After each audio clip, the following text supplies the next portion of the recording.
पूंजीवाद के स्थान पर समाजवाद लाने के लिए पूरी तरह से अप्रासंगिक हो चुकी खूनी क्रांति या गुरिल्ला वॉरफेयर को नक्सलवादी आज भी आजमा रहे हैं।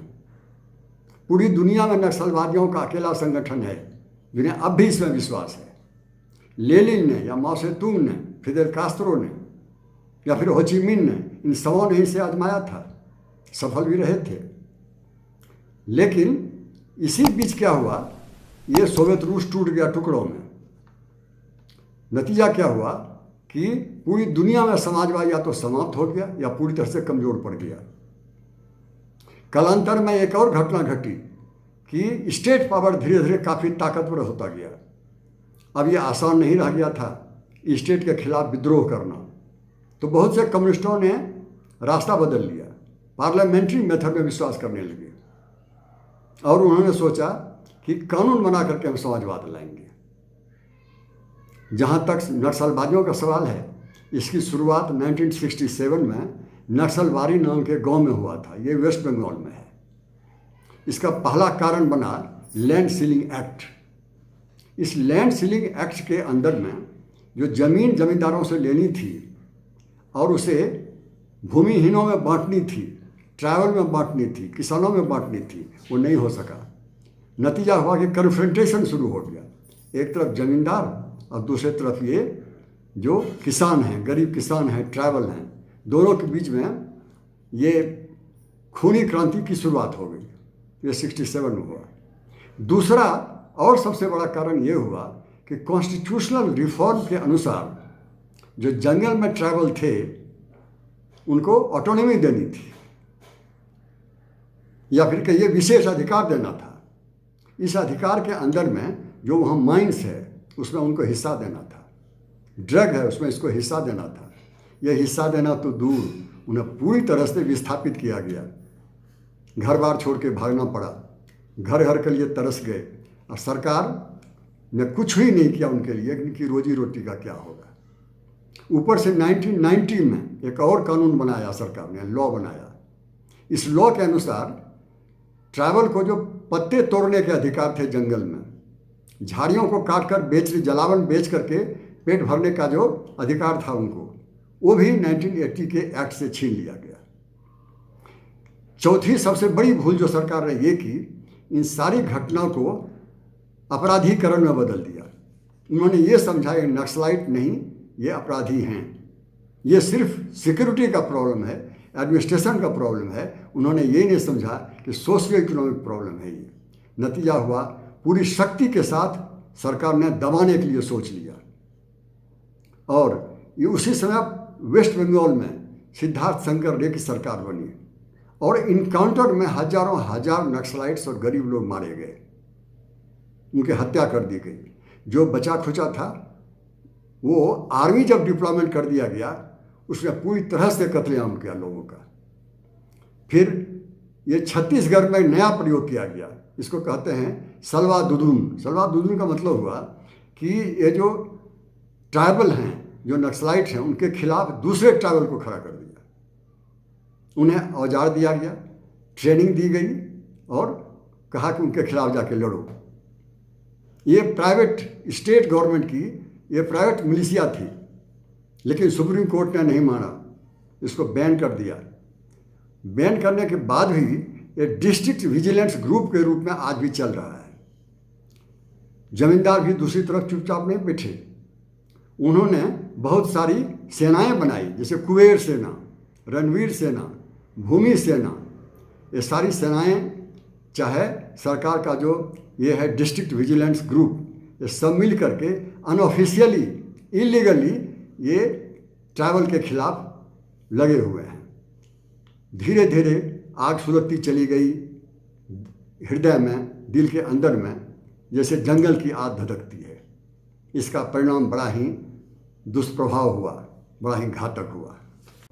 नक्सलाइटों को अपराधी मान लेने का सरकार ने जो अपराध की थी, इसका परिणाम घातक होना ही था। बहुत सारे कॉलेजेस, खास करके मेडिकल और इंजीनियरिंग कॉलेज के बहुत टैलेंटेड स्टूडेंट सब कॉलेज छोड़ के नक्सलाइट ज्वाइन करने लगे थे। लाखों स्टूडेंट, बहुत प्रतिभाशाली, जो नक्सलाइट बन गए थे, और करीब 40-50 कांग्रेस के बड़े बड़े नेता ये छत्तीसगढ़ के जंगलों में मार दिए गए। चंद्रा बाबू बड़ी मुश्किल से अपना जान बचा पाए। सरकारी कर्मचारी डर के मारे, भय के मारे जंगल जाना छोड़ दिया। सरकार कन्फ्यूजन में पड़ गई। ये सचमुच का ये सिक्योरिटी का प्रॉब्लम है या ये सोशियो इकोनॉमिक का प्रॉब्लम है?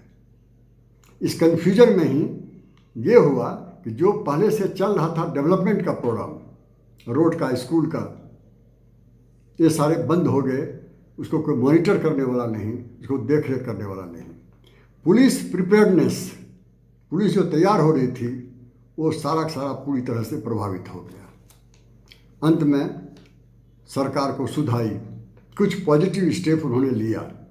पहला 2009 में जिसे कहते हैं इंटीग्रेटेड एक्शन प्लान, फिर एक साल बाद 2010 में ऑपरेशन ग्रीन हंट। ये सारे प्रोग्राम जो बनाया सरकार ने, इसका मकसद था कि massive employment of police force in naxalite areas, बहुत सारे पुलिस को बहाल करना और नए तरीके से उनको लागू करना।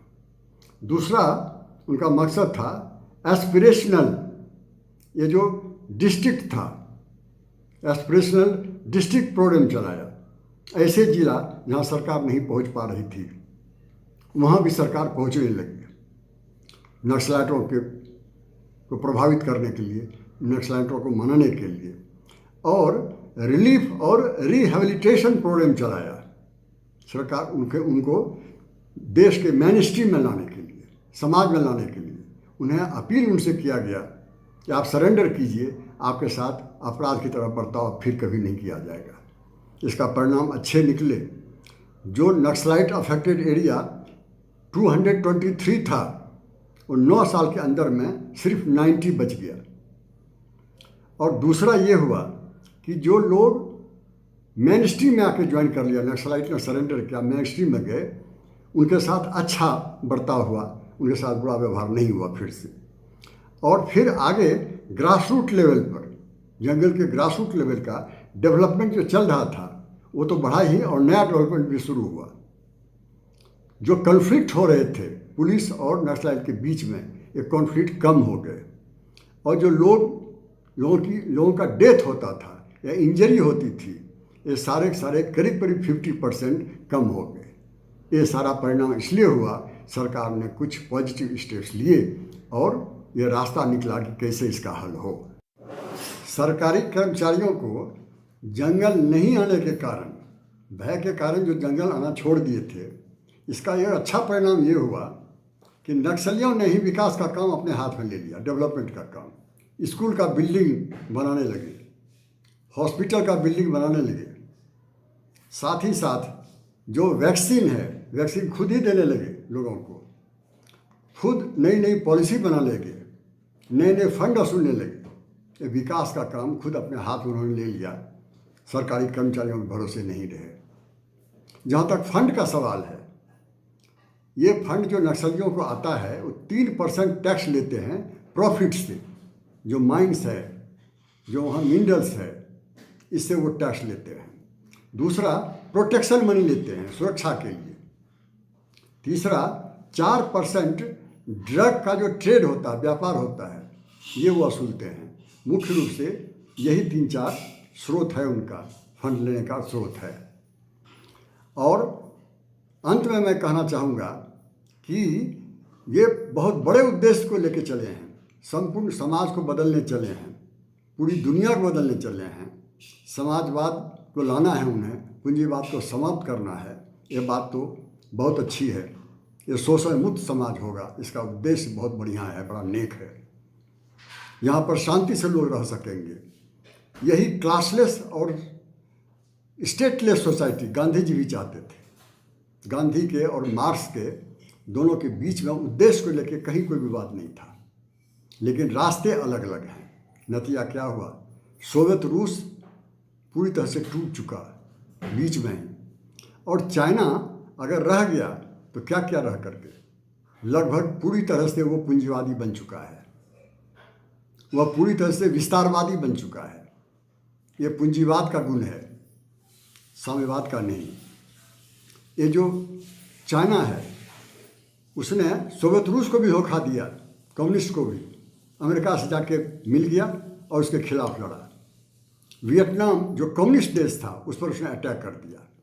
वियतनाम का एक छोटा सा पेट्रोल का बोट था वहाँ, उसको जाके बड़े जहाज से उसको डुबो दिया। ये बर्ताव रहा चाइना का। तो कम्युनिस्ट का जो ध्येय है बहुत नेक है, रास्ता ठीक नहीं है, या कहिए उसको कि ये इम्प्रैक्टिकल है। इसको इम्प्लीमेंट करना, व्यवहार में लाना आसान नहीं है। अब रही बात कि सरकार को कुछ और करनी चाहिए, जैसे पूरे जंगल को रिजर्व कर देना चाहिए सिर्फ ट्राइबल के लिए। वहाँ पर किसी तरह का किसी को कोई हक ना दे, चाहे वो उद्योगपति हों चाहे और भी कोई हो। ये जो माइंस है या जो ड्रग है सबका सब, चाहे जंगल की जो संपत्ति है सबका सब सुपुर्द कर देनी चाहिए ट्राइबल को। यह सोशियो इकोनॉमिक प्रॉब्लम है, यह अपराधी नहीं है। दूसरी बात, जहाँ तक ये नेशनल सिक्योरिटी के लिए थ्रेट है, ये जरूर थ्रेट था, बहुत बड़ा थ्रेट था, लगभग आधे देश में ये फैल चुका था, लेकिन बड़ी तेज़ी से कम भी हुआ। जिस तरह से कम हुआ है काफ़ी कमज़ोर भी पड़ गया है। और इस कमजोरी का नतीजा ये हुआ कि ये अब राष्ट्रीय सुरक्षा के लिए उतना बड़ा खतरा, उतना बड़ा थ्रेट नहीं रह चुका है जितना कि कभी हुआ करता था। ये इनको चाहिए, जो सरकार तो ये सब करेगी, लेकिन जो नक्सलाइट वाले हैं इनको एक बात एश्योर करना पड़ेगा कि हिंसा को कभी भी हाथ में नहीं लेंगे। ये कभी भी किसी तरह का भी ये किसी पर हत्या नहीं करेंगे, खून खराबा नहीं करेंगे। ठीक है, ये प्रेशर ग्रुप के रूप में काम करें, एग्रेसिव प्रेशर ग्रुप में काम करें, लेकिन कानून के दायरे के अंदर में करें। फिर पूरा देश इनका स्वागत करेगा, इनके मकसद को लेकर के, इनके रास्ते को लेकर के। इन्हीं बातों के साथ मैं अपनी बात समाप्त करता हूँ। Thank you very